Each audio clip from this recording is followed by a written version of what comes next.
دوستو، روایت ہے کہ جب مصر فتح ہوا تو مصر والے حضرت عمر بن العاص رضی اللہ تعالیٰ عنہ کے پاس آئے اور کہنے لگے کہ ہماری قدیم عادت ہے کہ اس مہینے میں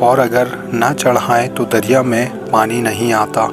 ہم ایسا کرتے ہیں کہ اس مہینے کی 12ویں تاریخ کو ایک لڑکی کو لیتے ہیں جو اپنے ماں باپ کی اکلوتی ہو، اس کے والدین کو کچھ دے دلا کر رضامند کر لیتے ہیں اور اسے بہت عمدہ کپڑے، بہت قیمتی زیور پہنا کر، بناؤ سنگھار سوار کر اس دریائے نیل میں ڈال دیتے ہیں تو اس کا پانی چڑھتا ہے، ورنہ پانی چڑھتا نہیں۔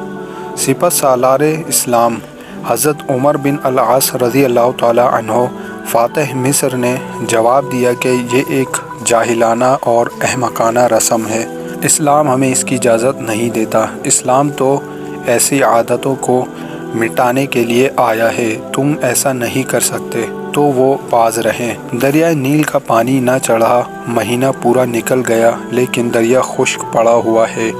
لوگ تنگ آ کر ارادے کرنے لگے کہ مصر کو چھوڑ دیں، یہاں تک کہ بودوباش ترک کر دیں۔ اب فاتح مصر کو خیال گزرتا ہے اور دربار خلافت کو اس سے مطلع فرماتے ہیں۔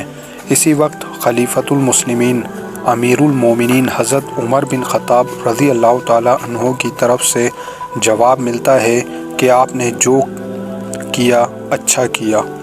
اب میں اپنے اس خط میں ایک پرچہ دریائے نیل کے نام بھیج رہا ہوں، تم اسے لے کر دریائے نیل میں ڈال دو۔ حضرت عمر بن العاص رضی اللہ تعالیٰ عنہ نے اس پرچے کو نکال کر پڑھا تو اس میں تحریر تھا کہ خط ہے اللہ تعالیٰ کے بندے امیر المومنین عمر بن خطاب رضی اللہ تعالیٰ عنہ کی طرف سے اہل مصر کے دریائے نیل کے نام۔ بعد حمد و صلات کے مطلب یہ ہے، اگر تو اپنی طرف سے اور اپنی مرضی سے بہہ رہا ہے تو خیر ہے، نہ بہہ، اور اگر اللہ تعالیٰ واحد و قہار تجھے جاری رکھتا ہے تو ہم اللہ سے دعا مانگتے ہیں کہ وہ تجھے روا کر دے۔ یہ پرچہ لے کر حضرت امیر عسکر رضی اللہ تعالیٰ عنہ نے دریائے نیل میں ڈال دیا۔ ابھی ایک رات بھی گزرنے نہ پائی تھی کہ دریائے نیل میں 16 ہاتھ گہرائی کا پانی چلنے لگا، اور اسی وقت مصر کی خشک سالی ترسالی سے تبدیل ہو گئی۔ خط کے ساتھ ہی خطہ کا خطہ سرسبز ہو گیا اور دریا پوری روانی سے بہتا رہا۔ اس کے بعد سے ہر سال جو جان چڑھائی جاتی تھی وہ بھی بچ گئی، اور مصر سے اس ناپاک رسم کا ہمیشہ کے لیے خاتمہ بھی ہو گیا۔